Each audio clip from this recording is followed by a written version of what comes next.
What did you get out of today the most, Esther?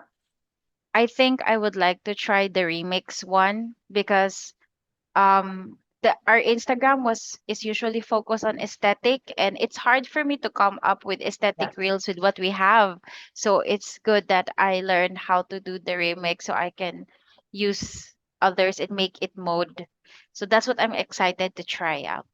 Yeah, Yeah. excellent. So remember just to keep it in alignment with the brand Yes, and the of course. brand, the point of difference, and then steering them towards what Ryan is wanting, which is the lead generation for kitchens and bathrooms. Yes. Yeah. Okay. And Josh, for yourself, what was the biggest thing that you learned today?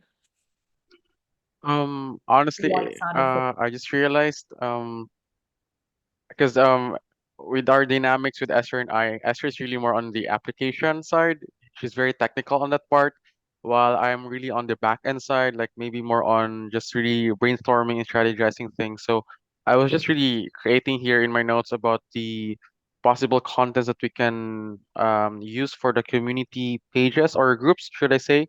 yeah, It's because I think that requires a lot more brainstorming, since we don't want to get our efforts of creating contents be wasted just because we cannot be accepted on those platforms or on those groups. So yeah, and then one more thing, I think about the content calendar as well.